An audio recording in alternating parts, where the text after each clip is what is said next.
di Mesir kalau.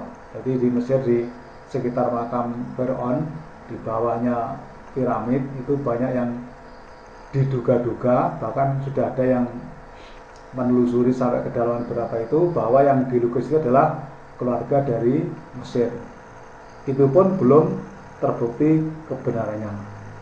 Jadi itulah seni rupa. Nah, seni rupa memiliki dua aspek. Aspek pertama adalah wujud. Wujud adalah visual karya seni rupa yang merupakan wadah. Sedangkan yang ada di dalamnya adalah isi. Artinya ini ya, saya terangkan tadi. Wujud itu gambar itu, gambar lukisan tadi itu merupakan wadah ini. Ya. Kemudian sedangkan di dalamnya adalah isi. Maksudnya isi itu tujuan dari lukisan tersebut itu apa? Ya mungkin wajahnya dibuat agak senyum, mungkin matanya mengandung makna tertentu, pandangan-pandangan tertentu. Nah itu yang merupakan isinya di situ. Sehingga seorang seniman mesti memiliki tujuan tertentu apabila ingin mengeksplorasi ekspresinya atau istilahnya emosinya ke dalam kanvas. Yang kedua, isi atau ideoplastik adalah aspek ide, gagasan atau tema yang ada di dalam seni rupa. Jadi yang seperti saya terangkan tadi, ada wujud juga ada isi, atau ada tema juga ada makna. Kita lanjut. Unsur-unsur seni rupa. Yang pertama adalah titik. Titik bukan titik. Lek titik jenenge wong. Titik merupakan suatu bentuk atau tanda yang dibuat dengan satu kali tekan menggunakan alat tulis atau alat lukis. Nah, titik dapat pula dikatakan sebagai satu bentuk yang paling kecil dari seluruh rangkaian bentuk yang dibuat dalam pekerjaan menggambar. Jadi wong iki arep gambar mesti diawali dari titik. Ya, kalau saya mungkin membawa pulpen akan menggambar, pertama kali kita menaruh di atas kertas itu mesti adalah titik. Nah, setelah titik itu kita lanjutkan dengan garis. Garis. Sehingga dapat dikatakan titik, garis merupakan perpaduan atau sambungan dari titik. Karena saking padatnya titik yang kita buat, maka tidak lagi terlihat seperti titik, tapi terlihat goresan atau garis. Nih. Jadi garis adalah hasil goresan atau tarikan dari titik yang satu ke titik yang lain. Unsur seni rupa bidang. Unsur bidang dalam seni rupa adalah perkembangan dari penampilan garis, yaitu perpaduan garis dalam kondisi tertentu. Jadi artinya gini, bidang itu nanti garis itu nanti yang akan mempertegas atau membentuk suatu bidang. Kalau kita akan membuat segitiga, itu mesti perpaduan dari garis-garis tertentu dengan kondisi tertentu maksudnya. Jadi kalau membuat segitiga itu namanya bidang. Kalau membuat segi panjang kemudian ada jajaran genjang, itu semua adalah bidang. Nah itu semua terbuat dari garis tadi, garis yang disambung-sambung dalam kondisi tertentu. Sekarang ruang. Ruang adalah keluasan dari suatu bidang atau permukaan yang mempunyai bentuk dua dimensional. Jadi bidang ada ruang. Maksudnya gini, ketika kita membuat sebuah bidang, itu akan terbentuk ruang-ruang atau sekat-sekat. Podo kalau kita akan menggambar rumah. Menggambar rumah mesti biasanya ada ruang-ruang, mungkin garis untuk ruang tamu, mungkin garis ruang untuk tempat tidur dan sebagainya. Itu adalah ruang, sehingga bidang dan ruang itu tidak dapat dipisahkan dalam menggambar. Kemudian unsur lainnya adalah warna. Warna merupakan unsur seni rupa yang paling menonjol dan sangat penting dalam pembuatan karya seni rupa. Jadi lukisan akan tampak hidup dan terlihat realistis. Sehingga pelukis itu mesti menggunakan warna, meskipun hanya hitam dan putih.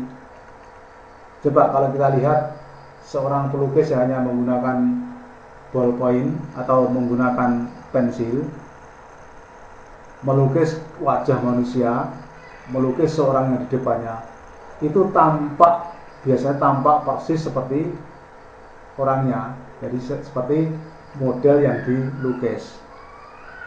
Nah, itu juga menggunakan warna, meskipun warna cuma menggunakan pensil dengan goresan-goresan tertentu dan sentuhan tangan lukis yang profesional, itu akan tampak lukisan itu menjadi lukisan yang realistis atau podo karo sing dilukis. Ada lagi pelukis-pelukis yang kebanyakan ya tidak lagi itu menggunakan warna-warni dari cat. Nah, lukisan itu pun juga akan terlihat asli atau natural ketika diberi warna. Sebagai contoh, kalau kita akan membuat sebuah lukisan pemandangan, biasanya lewat dhewe, kalau kita menggambar selama ini tidak menggunakan prosedur, itu kalau menggambar ya warnanya gunung biru ya biru, warnanya langit juga biru, kemudian ada lagi bawahnya ada lautan ya biru, sehingga semuanya jadi biru dan tidak tampak lukisan, yang tampak hanya lembaran dicat biru.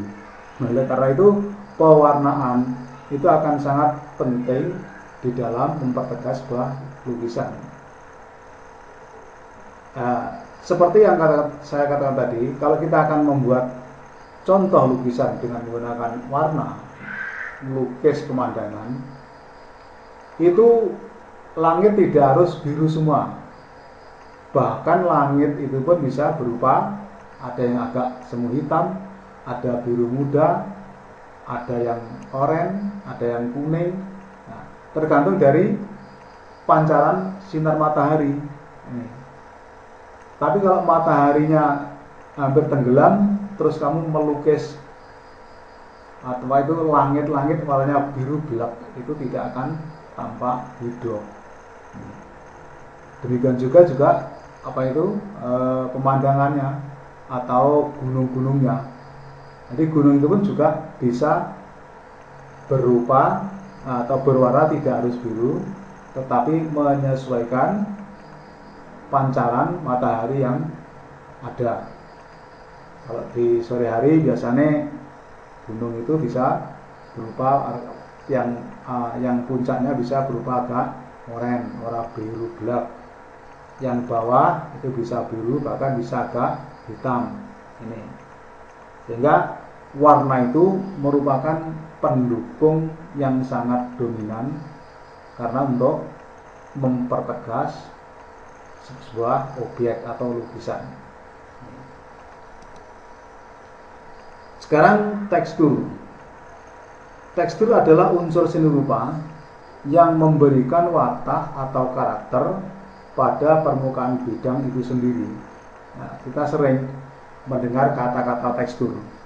Kalau kita melihat di acara televisi, itu banyak acara yang menawarkan kuliner. Nah, biasanya hostnya mencoba makan sebuah produk makanan. Itu diomongnya ini sangat enak dan teksturnya lembut. Ini sangat enak, teksturnya agak kasar. Nah itu, jadi tekstur itu bisa didefinisikan sebagai permukaan suatu benda. Jadi kalau bendanya itu kasar, maka kita sendiri kalau meraba menjadi kasar. Kalau benda itu halus, ya halus, itu namanya tekstur. Ini. Oke, kita lanjut. Bentuk. Bentuk dalam seni rupa diartikan sebagai wujud yang terdapat di dalam dan tampak nyata. Misalnya melukis wajah manusia atau melukis binatang. Semua orang, siapapun, kalau akan melukis mesti yang dilukis mesti ada bentuk. Tidak mungkin orang akan melukis yang tidak berbentuk. Ini. Sebagai contoh, kalau kita akan melukis hewan, ya, melukis hewan, katakanlah harimau yang kita lukis, itu nanti paling tidak harus menyerupai harimau, meskipun tidak sama persis, kecuali kalau pelukis profesional. Ini. Jadi bentuk itu merupakan unsur yang penting karena kita akan melukis. Ini. Kita lanjut, gelap dan terang atau pencahayaan.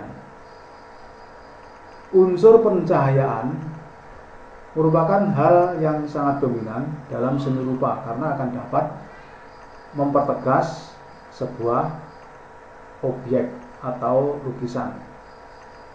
Nah, sebagai contoh gini, lukisan itu kalau kita melukis pemandangan dan di situ banyak keramaian orang, itu pasti akan terdapat satu bayangan. Apalagi sudah kamu lukis dhuwure gunung, biasanya gunung dhuwure kamu lukis matahari. Nah, di perjalanan di jalan itu banyak orang, tapi renek ayang-ayang ini tidak ada bayangannya, itu pun tidak akan tampak tegas. Nah, jadi supaya mempertegas lukisan, jadi pencahayaannya itu kita harus menggunakan arsiran yang menandakan bahwa ada cahaya. Wong ngadeg, wonge madhep ngetan, terus ngene ning kulon, otomatis bayangannya mesti di depannya orang. Tapi kamu melukis seseorang menghadap ke timur, kemudian matahari sebelah barat, bayangannya kok kayak burine, itu akan jadi kacau balau. Jadi orang akan melihat iki jane ayang-ayang ini sing bener. Makanya melukis itu pun harus menggunakan teknik-teknik tertentu yang harus dipahami. Nah, mungkin untuk bahasan bab 1 kita cukupi dulu. Nanti kita sambung. Saya akhiri. Wassalamualaikum warahmatullahi wabarakatuh.